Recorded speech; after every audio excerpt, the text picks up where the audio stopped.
إن الحمد لله نحمده ونستعينه ونستغفره ونعوذ بالله من شرور أنفسنا ومن سيئات أعمالنا من يهده الله فلا مضل له ومن يضلل فلا هادي له وأشهد أن لا إله إلا الله وأشهد أن محمدا عبده ورسوله أرسله بالحق بشيرا ونذيرا أما بعد فإن خير الحديث كتاب الله وخير الهدي هدي محمد صلى الله عليه وسلم فإن خير الأمور عوازمها وشر الأمور محدثاتها وكل محدثة بدعة وكل بدعة ضلالة وكل ضلالة في النار فأعوذ بالله من الشيطان الرجيم بسم الله الرحمن الرحيم خذ العفو وأمر بالعرف وأعرض عن الجاهلين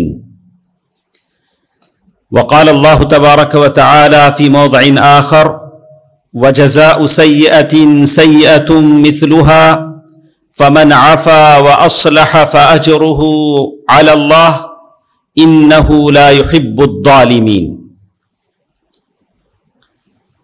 میرے اسلامی بھائیوں اور بہنوں، بزرگوں، تمام تعریفیں اللہ تعالیٰ کی ہیں جو ہم تمام کا خالق ہے، مالک ہے۔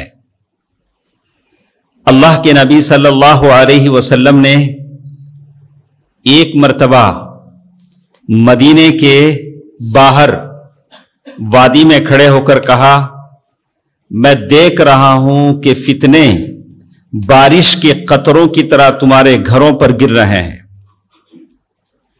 اور ایک حدیث میں فرمایا الا انہا ستکون فتنا کقطع اللیل المظلم، سن لو تمہارے درمیان فتنے آئیں گے، ٹرائلز، فتنے، آزمائشیں آئیں گی، کقطع اللیل المظلم، جیسے اندھیری رات بھیانک ہوتی ہے ویسے یہ فتنے ہوں گے۔ تمہارے خاندانوں میں، تمہارے گھروں میں، تمہارے دوستوں میں، یہ تمہارے معاشرے میں، تمہاری جماعتوں میں یہ فتنے آئیں گے۔ ایک صحابی رسول نے پوچھا مل مخرج منہا یا رسول اللہ، اللہ کے نبی صلی اللہ علیہ وسلم آپ صادق مصدوق ہیں، آپ کہتے ہیں کہ فتنے آئیں گے تو ضرور آئیں گے، لیکن ان فتنوں سے بچا کیسے جائے؟ مل مخرج، ان فتنوں سے بچنے کا کوئی اپائے ہے، کوئی راستہ ہے کہ ان فتنوں سے ہم نکل سکیں؟ میرے نبی صلی اللہ علیہ وسلم نے فرمایا کتاب اللہ، اللہ تعالی کی کتاب ہے، اس پر عمل کر کے آپ اور ہم ان فتنوں سے نکل سکتے ہیں۔ اور حدیث اس میں ضمناً شامل ہے۔ کتاب اللہ، اللہ تعالی کی کتاب ہے جس سے ہم ان فتنوں سے نکل سکتے ہیں۔ اس کے علاوہ ہمارے پاس کوئی راہ حیات، زندگی کا کوئی دستور نہیں ہے، کسی کی کوئی چیز نہیں ہے، اقوال نہیں ہیں، اقوال ذرین نہیں ہیں، ملفوظات نہیں ہیں، بس کتاب اللہ، اللہ تعالی کی کتاب ہے۔ چلیے دیکھتے ہیں کہ آج کے زمانے کا ایک سب سے بڑا فتنہ جس سے جتنے لوگ میرے سامنے بیٹھے ہیں، جتنی مائیں اور بہنیں میری آواز سن رہی ہیں، شاید پرہیپس ایک آدھ لوگوں کا سینہ اس سے خالی ہوگا کہ اپنے دوست و احباب، رشتہ داروں کی دشمنیاں اس سینے میں پلتی نہ ہوں۔ ہم اپنی سینوں میں ناگ پالتے ہیں، ہم اپنے سینوں میں ناگ پالتے ہیں، جس کی وجہ سے ہمارے گھروں میں بے برکتیاں ہیں، خاندانوں میں سعادت مندی نہیں ہے، بیماریاں ہیں، یہ ساری بلائیں۔ لیکن اس کا سبب یہ ہے کہ ہم اپنے سینوں کو صاف نہیں کر سکتے۔ اپنے چاچاؤں سے، ماموں سے، ساس سسر سے، بھائیوں سے، بہنوں سے، پھوپھی سے جو دشمنیاں ہمارے جسموں میں، سینوں میں پلتی ہیں، اسے ہم دھو نہیں سکتے۔ اسی دشمنیوں کو لے کر قبرستان تک جاتے ہیں، قبروں میں دفن ہونے کو تیار ہیں، ایسے کچھ بدنصیب بول کر مرتے ہیں میں مرا تو میرا منہ نہیں دیکھنا، وہاں تک ڈیڈ لائن وہاں تک لگاتے ہیں، میں مرا تو میرا منہ دیکھنا نہیں۔ جوروں کو بھی نصیحت کرتا، دیکھو میں مر گیا تو اسے جنازے کے قریب آنے دو نہ کو۔ سبحان اللہ،